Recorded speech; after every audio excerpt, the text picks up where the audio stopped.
Pada April 1915, perang yang telah berkecamuk selama lebih dari 8 bulan telah menjadi yang paling mematikan dalam sejarah. Jerman dengan cepat menaklukkan Prancis Utara dan Prancis hampir saja kalah telak. Jadi, situasinya kritis. Setelah pertempuran sukses lainnya, Jerman berkeliling medan perang, menembak siapapun yang selamat yang mungkin bersembunyi. Gabriel bangun dan mulai merangkak di atas mayat rekan-rekannya untuk melarikan diri. Ketika Jerman lewat, dia berpura-pura mati. Sesosok mayat Jerman tiba-tiba bergerak dan mencoba menyerang Gabriel, yang dengan cepat melawan dan membunuhnya dengan pedangnya sendiri. Saat itu, tentara Jerman melihatnya bergerak, jadi Gabriel harus mulai berlari. Ledakan terus menjatuhkannya, tetapi Gabriel tidak pernah berhenti bergerak. Sayangnya, ketika dia akan mencapai kampnya, dia menginjak jebakan dan sebuah granat meledak di bawahnya. Sementara itu, di sebuah klub di pinggiran kota Paris, Baron bertemu dengan Gruber untuk membahas pekerjaan. Gruber membayar Baron untuk menemukan laboratorium rahasia, tetapi belum mendapatkan hasil apapun. Baron meyakinkannya bahwa agennya sedang mengerjakannya, tetapi ingin tahu mengapa lab ini begitu penting. Gruber yang marah menolak untuk mengungkapkan lebih banyak dan memberi Baron waktu 24 jam untuk menyelesaikan pekerjaannya. Di rumah sakit militer, Gabriel masih hidup, tetapi hampir tidak bisa bertahan.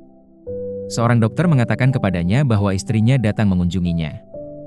Namun, Gabriel menolak untuk membiarkannya melihatnya seperti ini. Dokter memberinya foto keluarga yang dibawa istrinya, dan Gabriel merasa sangat bersalah sehingga dia mencoba melihat keluar jendela untuk mencarinya, tetapi gagal. Di malam hari, sekelompok ilmuwan misterius tiba di rumah sakit, dan Gabriel mendengar dokter berdebat dengan mereka. Marthe memberi pasien suntikan, dan tubuh pria itu bergetar selama beberapa menit sebelum dia pingsan. Kemudian Gabriel diberi suntikan yang sama dan matanya menghitam sebelum dia pingsan. Para ilmuwan menyimpulkan dia cocok dan membawanya pergi. Tak lama kemudian, Gabriel dan pasien lain tiba di laboratorium rahasia di Great Mills, Paris. Para ilmuwan meyakinkan Gabriel bahwa mereka akan menyembuhkannya dan memberitahu istrinya di mana dia berada. Di klub, kerumunan menyaksikan petugas membuka kotak untuk menemukan pistol. Dia menolak untuk mengambilnya, jadi Giselle mulai berbicara langsung ke dalam pikirannya untuk memaksanya. Dia bertanya apakah dia akan mati karena cinta dan mengendalikan tangannya untuk meletakkan pistol di kepalanya.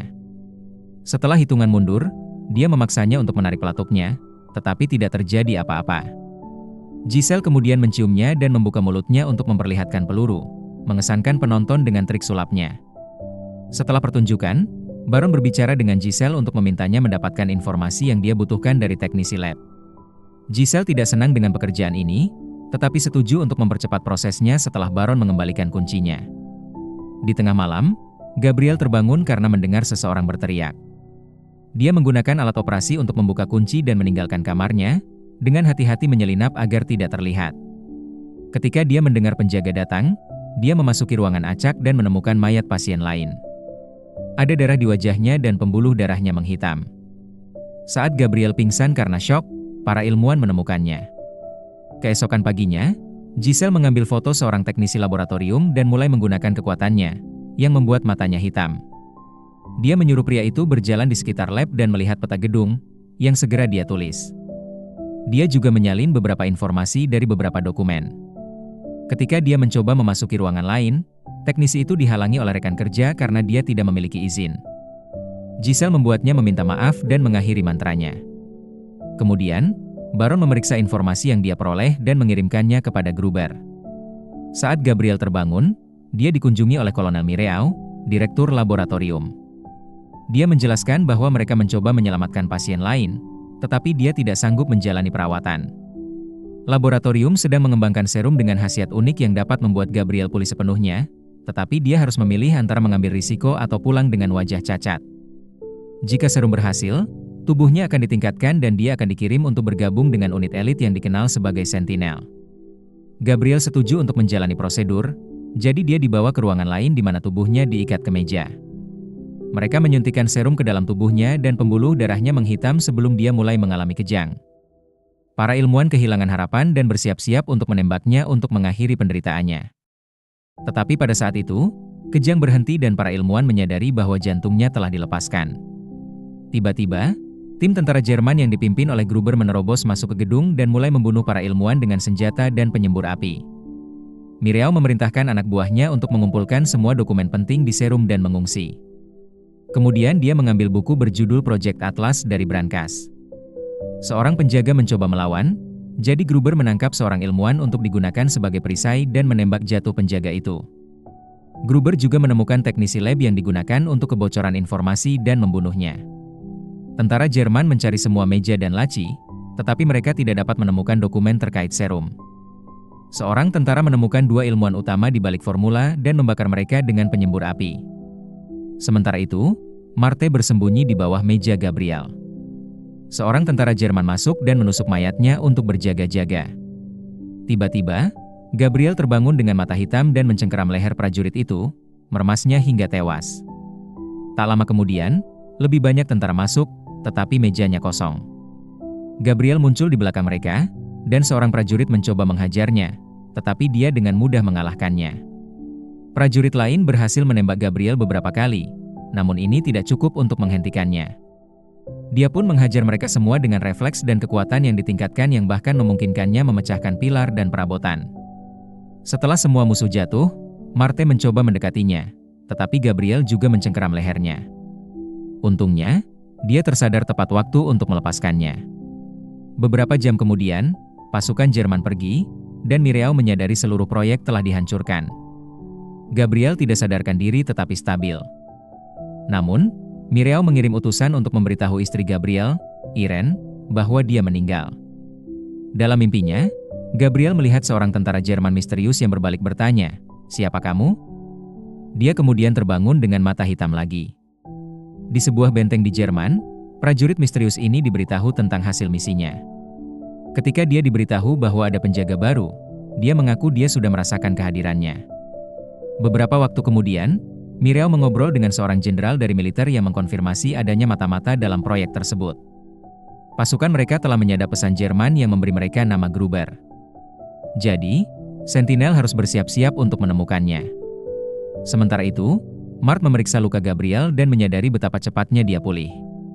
Dia mengatakan dia tidak kesakitan dan bahwa dia tidak ingat banyak tentang serangan itu, jadi dia meminta maaf padanya. Marthe meyakinkannya bahwa itu adalah efek samping umum dari serum dan mengambil sampel darahnya.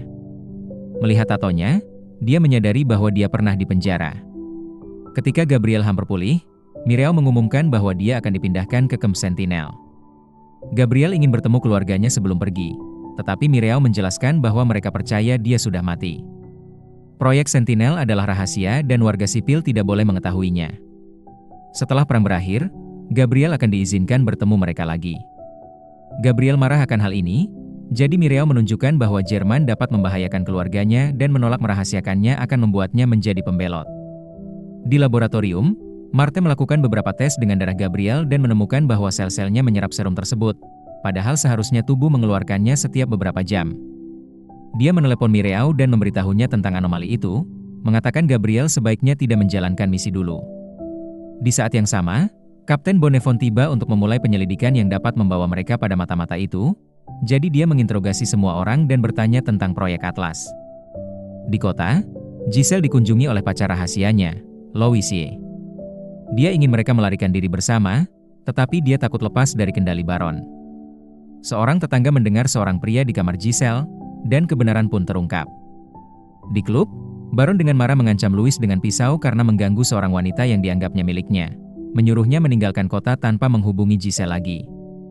Kemudian, Baron bertemu dengan Gruber dan memberinya ambulans Prancis beserta surat-surat palsu agar mereka dapat melewati pos pemeriksaan militer.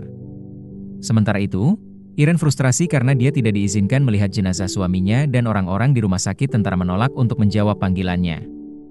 Sebagai seorang jurnalis, dia seharusnya bisa mendapatkan izin untuk mengunjungi rumah sakit itu, tetapi bosnya menolak untuk menandatanganinya. Setelah jam kerja, Irene menyelinap ke kantor bosnya dan menggunakan stempelnya untuk mendapatkan izin. Di markas Sentinel, Gabriel bertemu dengan rekan-rekan barunya dan diajak berkeliling. Sersan Bazak tidak terkesan dengan Gabriel dan memperingatkannya tentang bahaya serum. Secara pribadi, Bazak menahan rasa sakit yang tak tertahankan di tangannya. Kemudian Gabriel dibawa ke gudang senjata di mana dia menemukan bahwa para Sentinel menggunakan baju besi khusus yang menutupi seluruh tubuh mereka. Helm itu bahkan memiliki ruang khusus untuk memasukkan lebih banyak serum yang akan mereka hirup selama pertarungan. Tak lama kemudian, Sentinel menerima berita tentang gerakan Gruber berikutnya, jadi mereka diperintahkan untuk menangkapnya hidup-hidup untuk diinterogasi. Tim melakukan perjalanan ke suatu tempat di hutan dan mengenakan topeng mereka, yang mereka isi dengan serum. Gabriel merasa pusing sesaat, tetapi pulih dengan cepat. Di bandara pribadi, Gruber naik Zeppelin ke Berlin. Seorang sentinel dengan hati-hati menyelinap ke langit-langit dan melemparkan rantai ke seorang penjaga, dengan cepat menggantungnya untuk membunuhnya. Penjaga lain menembaki dia, dan gangguan ini memungkinkan sentinel penembak jitu untuk menembak kepala mereka. Sentinel lain memasuki Zeppelin dan mulai membunuh para penjaga sementara Gruber melarikan diri. Di luar, Gruber hendak naik pesawat ketika Gabriel menjatuhkannya. Dia mulai memukulinya sementara serum terus mengganggu pikirannya, menyebabkan dia semakin agresif. Gabriel mematahkan lengan Gruber sebelum melemparkannya ke beberapa kotak. Saat dia mulai menderita sakit kepala yang hebat, Gabriel mencoba membunuh Gruber, jadi sentinel lain harus menghentikannya. Pertarungan antara rekan satu tim terjadi, tetapi Gabriel begitu kuat sehingga lebih banyak sentinel harus bergabung dalam pertempuran. Untungnya, ini membantu Gabriel menjadi tenang, dan Gruber ditangkap. Selama perjalanan pulang, Gabriel terus mendengar suara membisikkan namanya. Tiba-tiba, dia mulai melihat penglihatan prajurit misterius yang bertarung di medan perang. Pria itu tiba-tiba berbalik dan memberitahu Gabriel bahwa dia telah menunggu seseorang seperti dia.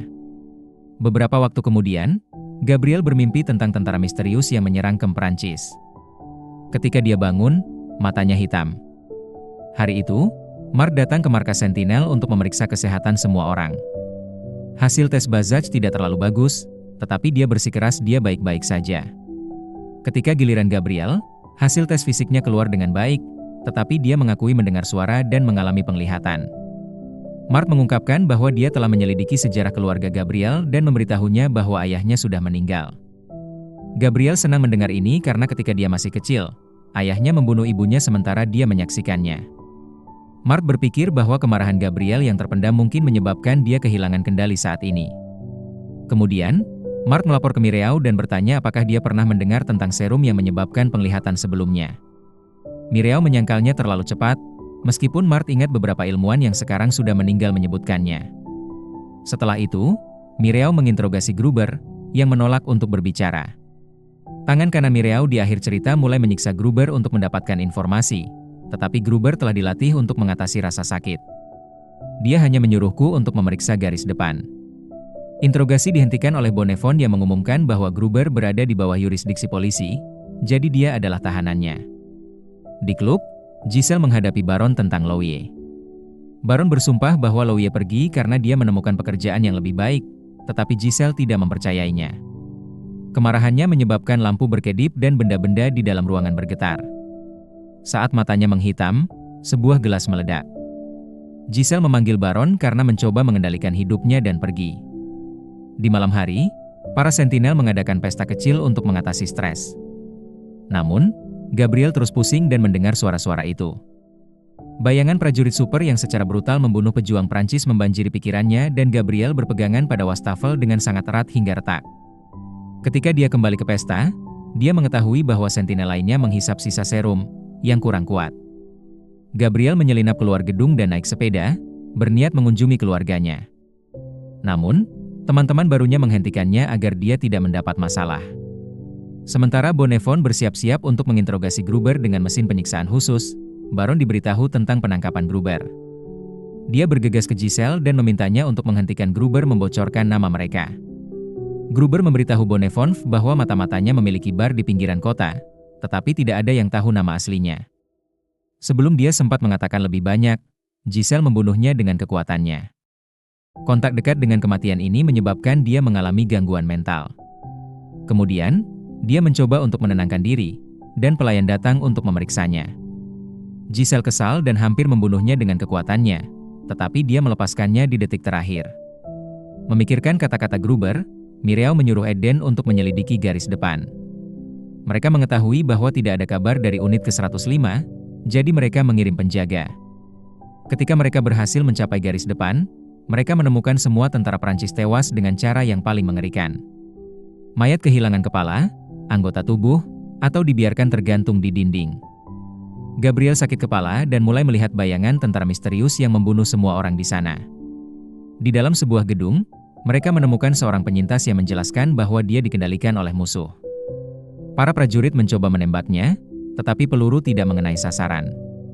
Dia mengatakan bahwa pria misterius ini memiliki kekuatan luar biasa dan baju besi logam seperti sentinel. Suara di kepala Gabriel mengatakan kepadanya bahwa dia berasal dari ras Titan, dan dia akan segera bergabung dengannya.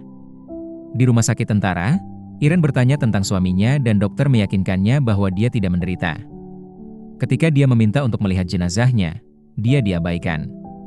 Kemudian di rumah, dia dikunjungi oleh seorang perawat yang mengatakan kepadanya bahwa dokter itu berbohong dan menyebutkan nama Mireau.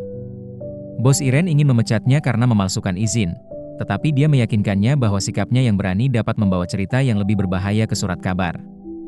Beberapa waktu kemudian, Mireau membawa informasi baru itu ke atasannya di ketentaraan. Foto-foto telah diperoleh yang mengkonfirmasi keberadaan tentara Jerman misterius di parit. Dia sangat kuat sehingga dia menyerang sendirian. Mereka perlu menghentikannya sebelum mereka kalah dalam perang. Jadi, mereka mengirim sentinel mengejarnya. Di kantor, Bonnefon memberitahu Mireau tentang laporan otopsi Gruber, menjelaskan bahwa jantungnya tampak hancur. Bonnefon frustrasi karena tidak ada ilmuwan yang ingin berbagi informasi, dan semua file untuk tahun 1905 hilang, tetapi Mireau juga menolak untuk menjawab pertanyaannya. Sementara itu, Mark bertemu dengan seorang prajurit muda baru yang telah berhasil mengeluarkan peluru dari paru-parunya dan telah menjadi sukarelawan untuk program tersebut. Dia diikat ke meja dan diberi suntikan, jadi tak lama kemudian tubuhnya mulai kejang. Ketika darah mulai mengalir keluar dari mulutnya, Mark tidak punya pilihan selain menembaknya di kepala untuk meminta ampun. Di klub, Baron diberitahu bahwa polisi sedang menggerebek pinggiran kota dan bertanya tentang Gruber. Dia mengatakan kepada karyawannya untuk tidak khawatir karena dia mengendalikan dan berjanji dia tidak akan bekerja dengan Jerman lagi. Secara pribadi, Louie bertemu dengan Giselle dan menunjukkan kepadanya dokumen palsu yang dia peroleh. Dia memintanya untuk siap pergi dalam 1 jam. Di parit hutan Cadrai, para sentinel menemukan beberapa tentara Prancis. Mereka telah terjebak di sana untuk sementara waktu tanpa kabar dari pangkalan.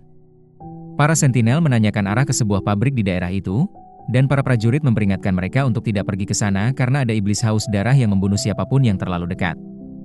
Setelah menjelaskan bahwa mereka di sini untuk membunuh iblis itu dan beristirahat sejenak, para sentinel terus bergerak.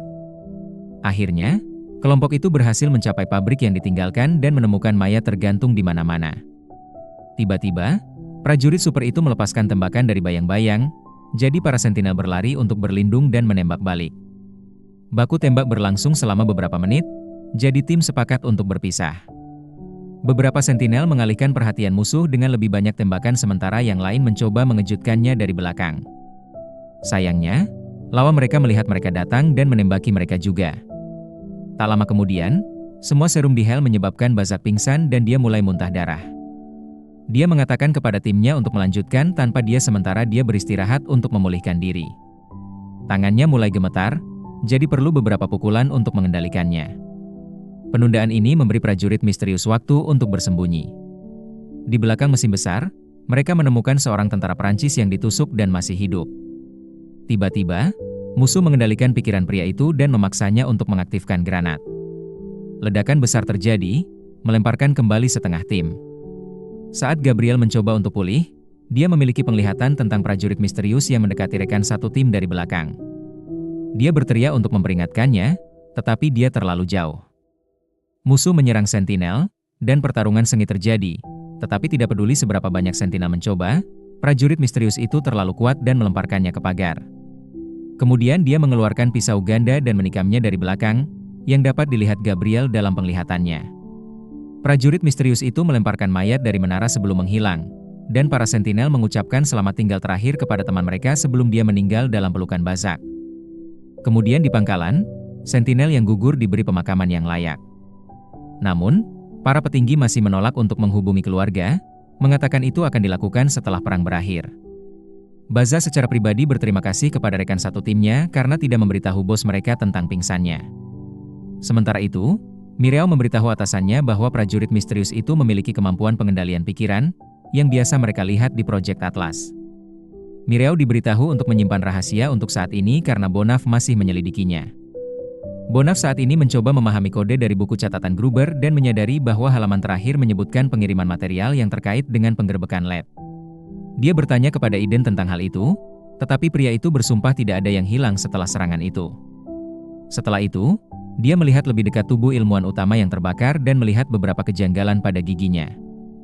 Dia menelepon Mireau dan memberitahunya bahwa ini bukan tubuh ilmuwan penemu serum tersebut. Jerman menculiknya dan meninggalkan tubuh lain untuk mengelabui mereka. Di klub, Baron menemukan bahwa Giselle telah menghilang dengan barang-barangnya dan mengirim orang-orangnya untuk menemukannya. Tak lama kemudian, dia menerima laporan yang mengatakan bahwa semua informasi yang Louie berikan kepada mereka tentang dirinya ketika mereka mempekerjakannya adalah palsu. Dia bertanya-tanya apakah tindakannya adalah jebakan untuk mendapatkan Giselle selama ini. Sementara itu, Louie hanya bisa mendapatkan tiket kapal yang berangkat 2 hari lagi, jadi dia dan Giselle bersembunyi di apartemen kosong. Louisie menjaga Giselle tetap tenang dengan diam-diam memasukkan obat penenang ke dalam minumannya. Di kota, Irene bertemu dengan seorang jurnalis yang berbagi cerita yang pernah dia liput bertahun-tahun lalu. Seorang pria bermata merah membunuh puluhan orang di jalan dan ditembak mati oleh polisi. Mayatnya menghilang di kamar mayat dan jurnalis mengetahui bahwa Mireau yang mengambilnya. Jurnalis itu mencoba menyelidiki Mireau juga, tetapi sejak tahun 1905, tidak ada catatan tentang dia. Dia hanya bisa memberi Irene nama saksi mata. Setelah melihat temannya meninggal tanpa sepengetahuan keluarganya, Gabriel memutuskan untuk menyelinap keluar di tengah malam. Dia berkendara jauh-jauh ke apartemen lamanya dan mendapatkan kunci tersembunyi untuk masuk. Mengabaikan bibi Irene yang tidur di sofa, Gabriel pergi untuk berbicara dengan anaknya di tempat tidur bayi. Pada saat itu, Irene kembali, jadi Gabriel tetap bersembunyi saat dia berbicara dengan bibinya. Ketika Irene pergi, Gabriel mengikutinya menyusuri kota. Dia mencuri topi dan topeng dari seorang gelandangan yang sedang tidur untuk menutupi wajahnya. Irene pergi ke lingkungan yang kumuh dan memasuki sebuah bar untuk berbicara dengan saksi mata yang menceritakan tentang pembunuh gila itu. Dia memiliki kekuatan supernatural dan tato di sekujur tubuhnya. Setelah wawancara selesai, Irene mencoba pergi, tetapi seorang pria terus mengganggunya. Gabriel segera memotong dan memaksa pria itu untuk pergi. Irene ingin berbicara dengannya. Namun, Gabriel segera meninggalkan bar. Saat Gabriel menyeberang jalan di bawah jembatan, pelaku pelecehan dan gengnya menghalangi dan menjatuhkannya. Saat mereka melepas topengnya, Gabriel merasa pusing dan membayangkan seorang tentara misterius itu. Tiba-tiba, dia mengamuk dan mulai menghajar geng itu. Dia kehilangan kendali dan akhirnya membunuh sebagian besar dari mereka. Si pengganggu mencoba merangkap pergi, dan Gabriel diingatkan bagaimana tentara misterius itu membunuh rekan satu timnya. Seolah-olah dalam keadaan kesurupan, Gabriel meniru gerakan musuh untuk membunuh pria ini juga. Di laboratorium, Mark sedang melakukan beberapa tes ketika dia mendengar suara aneh. Dia mengambil senjatanya sebelum menyelidiki, hanya untuk menemukan Gabriel meringkuk di sudut. Mark mengambil sampel darahnya sambil menceritakan apa yang terjadi. Dia tidak mengambil serum ekstra, jadi Mark bertanya-tanya apakah tubuhnya mulai mengeluarkan serumnya sendiri. Irene membawa berkas-berkas itu ke saksi mata dan dia mengenali salah satu gambar sebagai pembunuh, tetapi berkas itu mengatakan dia meninggal sebelum kejadian. Pada saat yang sama, Mireau diberitahu bahwa istri Gabriel sedang mengintip. Di klub, Baron didekati oleh Diane, yang telah dipilih sebagai pengganti Gruber. Baron mencoba menjelaskan bahwa dia tidak lagi bekerja untuk Jerman, tetapi Diane berubah pikiran dengan berjanji untuk membawa Giselle kembali sebagai hadiah. Misi barunya adalah mendapatkan informasi tentang pria yang digambarkan dalam potret yang mereka berikan kepadanya. Di apartemen, Giselle terbangun dan panik ketika dia mendapati dirinya terikat di tempat tidur. Sekarang, Louie mencoba memasukkan obat penenang langsung ke dalam mulutnya. Dan begitu dia mendekat, Giselle mencoba mengendalikan pikirannya. Namun, obat penenang membuatnya lemah, jadi dia gagal, dan Louis menidurkannya lagi. Kemudian, para sentinel diberi misi baru. Mereka harus menyelamatkan para ilmuwan dari Jerman. Mereka telah menerima informasi yang mengatakan dia ditahan 108 km di belakang garis Jerman, dan dia akan dipindahkan dalam 2 hari. Tentara akan membombardir area tersebut untuk mengalihkan perhatian sehingga sentinel bisa menyelinap masuk. Mireau memberitahu Gabriel secara pribadi bahwa dia tahu tentang pembunuhan itu, tetapi jika Gabriel membawa kembali ilmuwan itu, dia akan dimaafkan.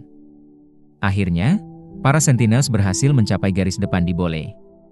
Sayangnya, mereka diberitahu bahwa pengintai yang seharusnya membimbing mereka telah terbunuh, dan kapten mencoba membatalkan misi tetapi tidak berhasil. Para prajurit mundur, jadi para sentinel masuk ke terowongan sendirian. Setelah menyeberanginya, mereka sampai ke parit di mana seorang prajurit memberitahu mereka bahwa Jerman memasang senapan mesin sejauh 200 meter.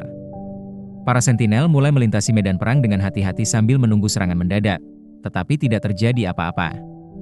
Mereka terpaksa terus bergerak tanpa gangguan. Pada saat itu, seorang tentara Prancis yang gila berdiri di tengah lapangan untuk meneriaki Jerman, memaksa para sentinel untuk bersembunyi sementara musuh menembak jatuh orang malang itu. Setelah itu, mereka melihat beberapa tentara Jerman dan beberapa senapan mesin. Seorang sentinel menyelinap untuk mencoba membunuh mereka dari belakang, tetapi dia terlihat dan Jerman melepaskan tembakan lagi.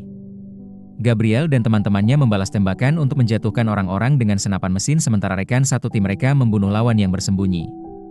Ketika akhirnya aman, dia bersiul agar yang lain bisa bergabung dengannya. Di pagi hari, dua tentara Jerman menghentikan truk mereka ketika mereka melihat seorang pria menghalangi jalan. Tiba-tiba, para sentinel mengepung mereka dan melumpuhkan mereka untuk mencuri kendaraan. Sementara itu, para petinggi militer takut Bonnefond akan menemukan semua rahasia proyek. Karena ilmuwan telah ditemukan, Bonaf terpaksa menutup penyelidikan dan diberitahu bahwa dia akan dipindahkan ke kasus baru. Di sebuah benteng di Walsheim, ilmuwan Prancis Mazauric dikunjungi di selnya oleh Maximilian, ilmuwan Jerman yang telah mencoba menciptakan kembali serum. Maximilian tahu bahwa Mazauric lebih suka mati daripada membantu Jerman, jadi dia mengancam akan menyakiti istrinya jika dia tidak bekerja sama.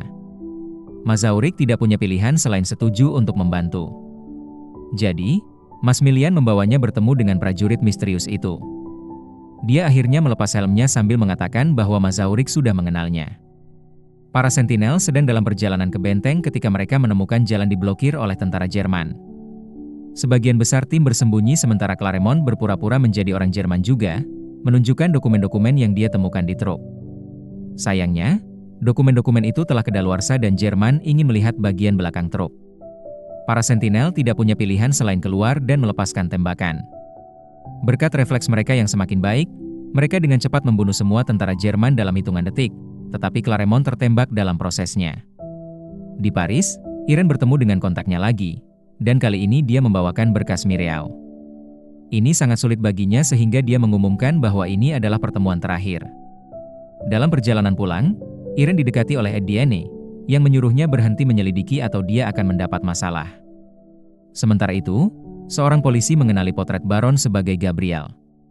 Baron membeli berkas Gabriel dari polisi dan memberikannya kepada Diane, yang segera menjanjikan berita tentang Giselle. Di malam hari, Baron mencoba menggunakan mantra untuk menemukan Giselle tetapi tidak berhasil. Pada saat itu, dia diberitahu bahwa Jerman akhirnya menemukannya.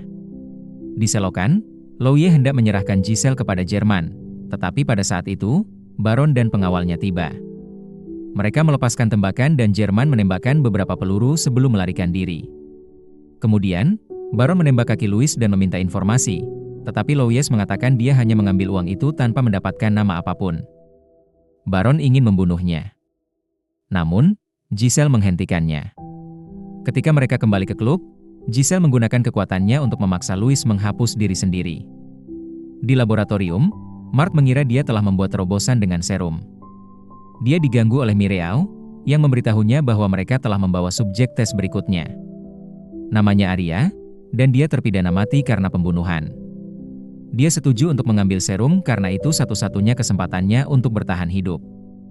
Arya diikat di meja dan diberi serum, sehingga tubuhnya mulai kejang. Ilmuwan lain ingin menembaknya, tetapi Mart ingin menunggu. Tubuhnya segera berhenti bergetar, dan yang mengejutkan semua orang, Arya masih hidup. Kembali ke Sentinel, mereka mengemudi secepat mungkin sambil menjaga Claremont tetap hidup dengan memberinya lebih banyak serum. Ketika mereka melihat sebuah rumah di tepi jalan, mereka menerobos masuk dan mengancam pelayan itu untuk menjauhkannya.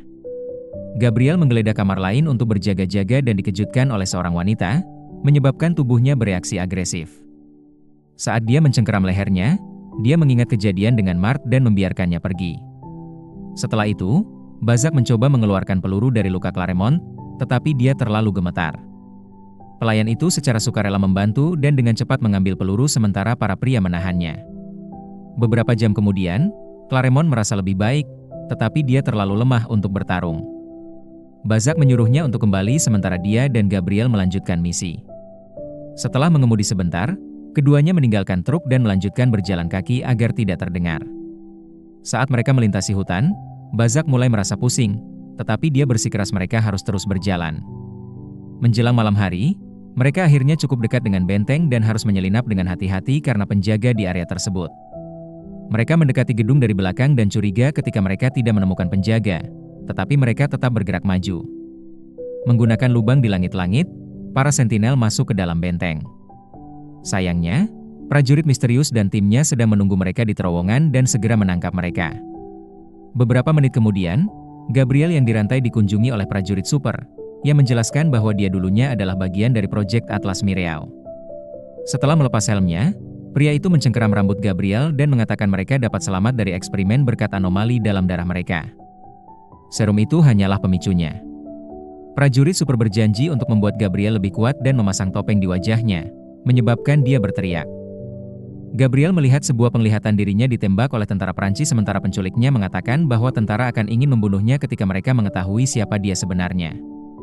Penglihatan berubah untuk menunjukkan prajurit super saat dia meminta Gabriel untuk bekerja sama. Beberapa waktu kemudian, Bazak dibawa ke sel yang sama dan menemukan Gabriel pingsan di lantai. Prajurit super memaksa Gabriel untuk berdiri, mengatakan bahwa dia ditahan oleh kemanusiaannya. Dia kemudian meletakkan pisau di tangan Gabriel dan menyuruhnya untuk membunuh Bazak. Gabriel berlutut saat dia mencoba melawan pengendalian pikiran, tetapi prajurit super itu terlalu kuat dan Gabriel akhirnya menyerang temannya. Bazak terus menggunakan kata-kata untuk mencoba menjangkau Gabriel, yang tiba-tiba membeku. Bayangan istrinya muncul di belakangnya, memanggil namanya, dan Gabriel berteriak saat dia menjatuhkan pisau tanpa melukai Bazak. Di lab, Arya telah menggunakan kekuatan barunya untuk melarikan diri dari meja dan membunuh beberapa ilmuwan. Penjaga mencoba menghentikannya di koridor, tetapi dia dengan mudah menjatuhkan mereka, menunjukkan refleks yang luar biasa. Lebih banyak tentara datang untuk melawannya. Namun, Mart menghentikan mereka untuk menembak. Dia berbicara dengan Arya dengan baik, membuatnya tenang. Kemudian, Mireau sangat terkesan dengan bagaimana Arya melakukannya sehingga Mart meyakinkannya untuk memberinya akses ke berkas-berkas proyek Atlas. Dia terkejut mengetahui bahwa pada awalnya, ratusan tentara yang tidak menjadi sukarelawan terbunuh dalam percobaan tersebut. Ketika pesan mendesak tiba di benteng dari Berlin, Bazak diserahkan kepada seorang tentara yang akan membawanya ke perbatasan. Yang mengejutkannya, prajurit ini adalah Claremont yang menyamar. Di sel Gabriel, Claremont mengenakan helm padanya dan membebaskannya. Kelompok itu menyelinap ke dalam terowongan dan menjatuhkan beberapa penjaga sambil bertanya tentang Mazaurik. Seorang penjaga menunjuk ke arah yang benar, dan para sentinel terus membunuh tentara. Saat mereka maju, mereka menemukan Mazaurik di selnya dan membawanya keluar sementara lebih banyak orang Jerman muncul untuk menghentikan mereka. Alarm berbunyi di benteng dan prajurit super mendengar suara tembakan. Sebuah bom meledak di terowongan, tetapi itu tidak cukup untuk menghentikan para sentinel yang terus maju dan menjatuhkan musuh. Seorang prajurit berhasil mengatasi Mazaurik. Namun, Claremont dengan cepat menembak pria itu dan menyelamatkan ilmuwan itu. Pertarungan berlanjut saat mereka menaiki tangga dan akhirnya keluar di mana lebih banyak tentara menunggu mereka. Ketika mereka kehabisan amunisi, mereka bertarung tangan kosong dan mencuri senjata dari lawan mereka. Sebagian besar tim berhasil mencapai truk, tetapi Gabriel terjebak di belakang. Jadi dia melemparkan granat ke musuh-musuhnya untuk mengalihkan perhatian mereka sebelum melompat ke belakang truk untuk akhirnya melarikan diri. Ketika mereka kembali ke medan perang, kelompok itu meninggalkan truk dan melanjutkan berjalan kaki. Gabriel terus mendengar suara prajurit super dan memberitahu teman-temannya bahwa dia ada di sini. Mereka memutuskan bahwa Claremont dan Mazaurik akan bergerak maju sementara Gabriel dan Bazak tetap bertarung. Tiba-tiba, api muncul di dekatnya dan prajurit super itu menunjukkan dirinya. Keduanya mengenakan helm mereka dan mengisinya dengan serum sebelum melakukan lompatan besar untuk memulai pertarungan. Ketiga pria itu memamerkan kekuatan mereka saat mereka menyerang dengan sekuat tenaga. Namun, Bazak tidak bisa mengimbangi dan dengan cepat dijatuhkan. Gabriel terus berjuang dan bahkan berhasil mengalahkan prajurit super yang menggunakan kekuatannya untuk membanjiri pikiran Gabriel dengan bayangan teman-temannya yang sekarat. Saat Gabriel pingsan, Bazak kembali untuk mengambil lebih banyak. Prajurit super dengan cepat menangkapnya, jadi Bazak memicu ranjau dan ledakan itu membuat mereka berdua terlempar. Sayangnya, Bazak kehilangan lengannya. Prajurit super menginjak lukanya dan bersiap untuk membunuhnya. Tetapi pada saat itu, Gabriel menggunakan kekuatannya untuk mengendalikan pikiran pria itu. Setelah beberapa kali berjuang, Dia berhasil menjatuhkannya dan menusuk lehernya. Bazak membantunya bergerak dan bersama-sama mereka memenggal kepalanya. Kelompok itu berhasil kembali ke markas dan Bazak mengucapkan selamat kepada Gabriel karena mendapatkan kendali atas kekuatannya. Dia menunjukkan bahwa tidak ada yang berani mengganggunya setelah ini dan mungkin dia bisa bersatu kembali dengan keluarganya. Gabriel melihat kesempatan dan menyelinap keluar lagi. Sementara itu, Mark diam-diam bertemu dengan Bonnefon. Dia lelah dengan eksperimen Mireau yang tidak manusiawi, jadi dia setuju untuk membantu Bonnefon menangkapnya. Di Paris, Etienne memasuki apartemen Irene dan menemukannya berlumuran darah di lantai. Ternyata anak buah Baron sudah ada di sana dan menculik bayi itu, yang sekarang diserahkan kepada Diane. Ketika Gabriel akhirnya sampai di rumah, dia menemukan Irene tak bernyawa di lantai.